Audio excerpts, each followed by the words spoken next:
Bonjour, y'all, and welcome to Of Venus. My name is Ollie, and we continue our journey through the lunar cycle, astrology, spirituality from an animistic point of view.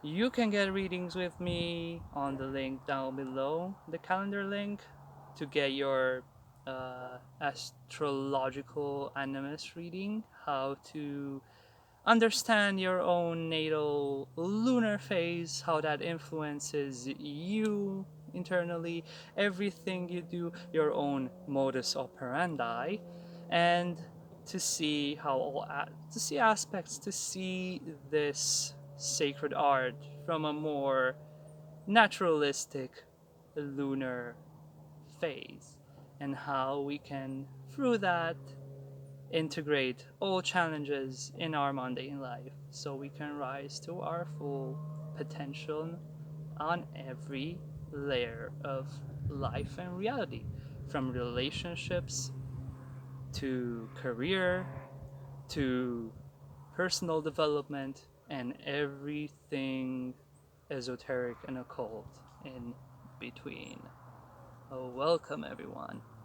So now the full moon energy that was in Pisces has reached the 235-degree angle from the sun to moon, and that the 225 degree, that means we were out of the full moon cycle, and we are much more conscious of the waxing, the waning, the waning part of the lunar cycle. Mercury is opposite Neptune. Everything is becoming way more poetic and abstract, am I right?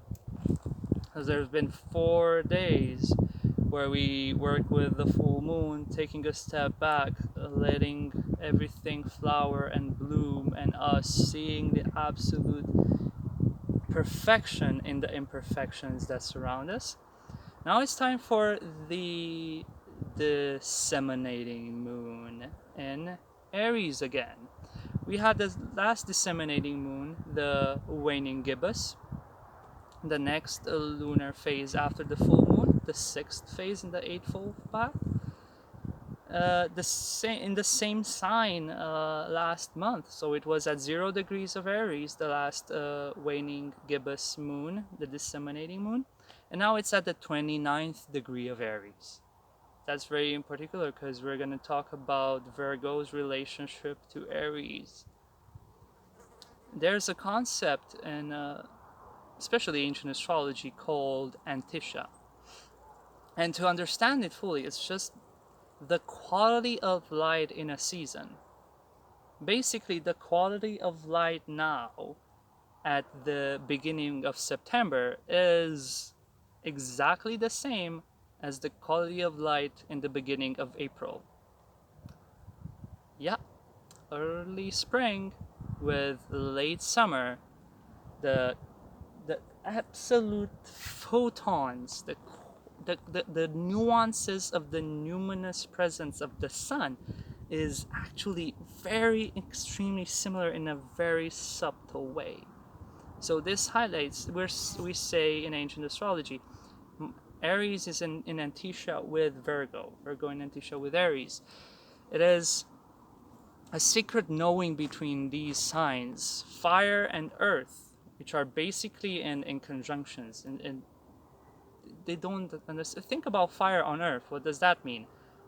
Unfortunately, that means what is happening now in California, and yeah, my prayers and the prayers of everyone to everyone affected, and it's just gonna be a more uh, potent reality for each and every one of us. I'm in a forest that had its own wildfire this spring actually. So when fire meets earth, it can be quite destructive sometimes, and but if we work with the Antisha in a healthy way, we see the similarities in fire and earth, in cardinal fire of Aries, how spring wants to manifest and how that light goes to die in Virgo. It is the secret knowing of birth going towards death. It's the time of when light starts and light fades, and then think of the polarities of Aries and Virgo. Libra and Pisces, they're both themselves in Antisha, the beginning and end of night, beginning of autumn, end of winter. So this disseminating moon, and dissemination, to disseminate means to take something, the flowering of something, the fulfillment of something, the result of something, and disperse it over a field. It's the same as in gardening. You take you reap the rewards, and then you give back to earth. That's how things work in this reality. With everything, love, money, success, everything, you give, you receive, you give, you receive, you give, you receive. That's the tango, the it's we can learn a certain divine detachment in this disseminating phase, where it's time to, like this plant right here. It flowered, it bloomed, then it relies on the bees and all the insects and all the other nature forces to come, like the wind, blow the pollen off, just go and disperse itself each and everywhere. There's another one just like it behind me. There's another one just like it here. There's another one just like it each and everywhere. What we learned during the full moon is now time to put it in application with the outside world. It's basically, if you're born under a disseminating moon, you have that teacher quality of dispersing your knowledge to the environment to improve the environment. That's what we do in the 3D. We evolve, we move through time. It's not time that moves through us, it is us as conscious manifestations of energy that move through time. Yes. And that's what we can learn now during this Virgo season. So the sun is going to be at 14 degrees of Virgo, really at the middle point of this mutable earth sign. And the moon, this is going to be at around midnight time, 6th of September EST, when the disseminating moon starts, and it will last for three and a half days until we meet the waning square moon of moon in Gemini, sun in Virgo. Up until then, it's time to really take that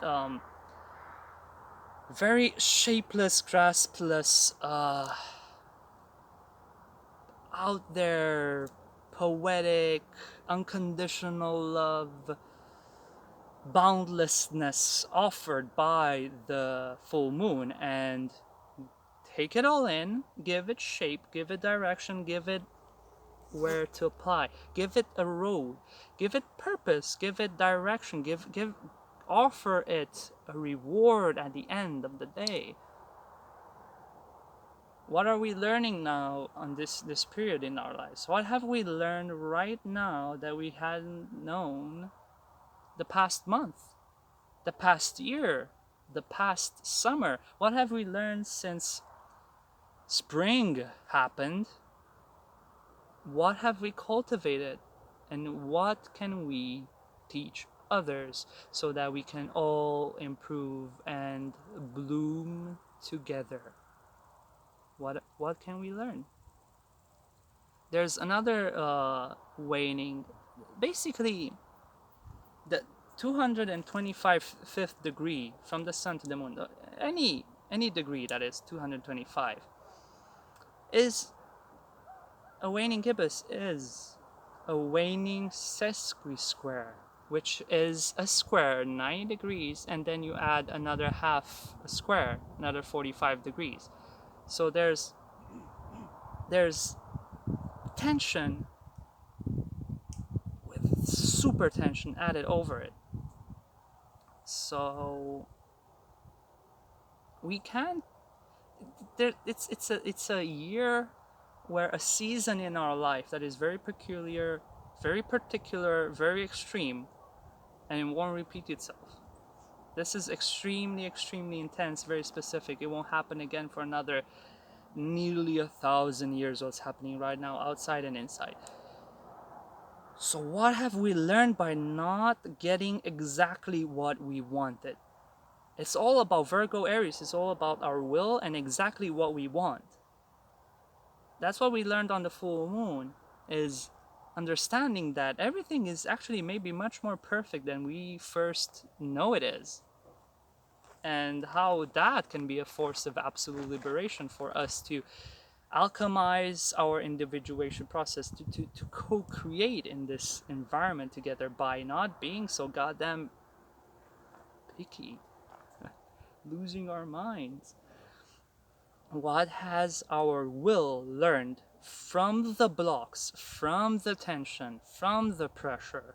We're all forced to learn accelerated new ways of seeing life, relationships, desires, wants. We have all restructured our wants in very intense ways, and we need to take it all in and express. Just take time and simple talk to everyone. Look, this is what I want, this and this is how I feel about it.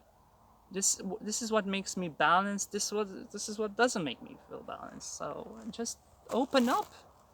Open up to yourself and open up to others. Disseminate your will. How you are and how you are approaching the ritual of routine in your life.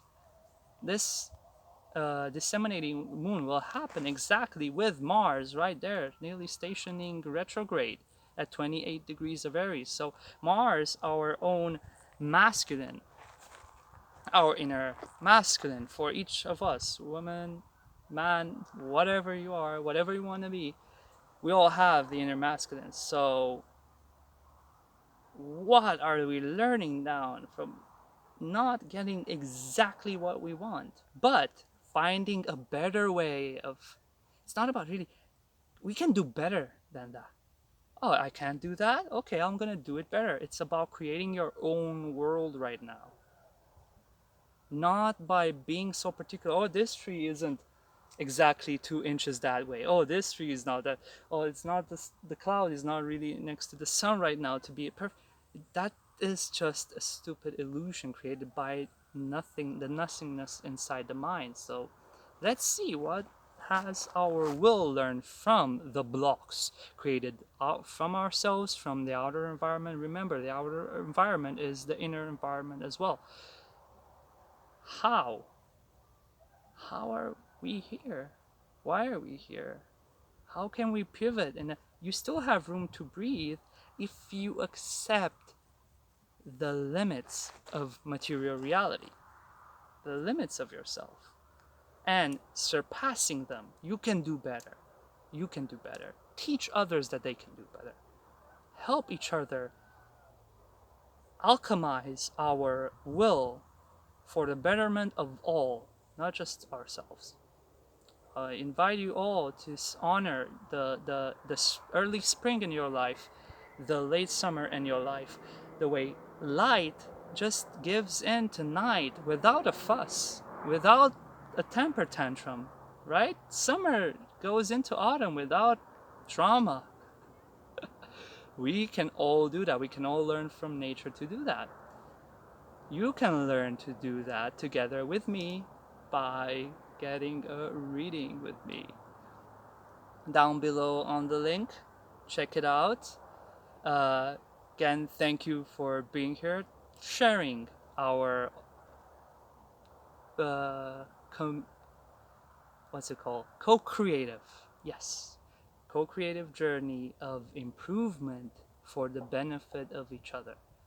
Honor both life and death at the same time, beginning and endings for love, and own your freedom. My purple best to you as always. Cheers.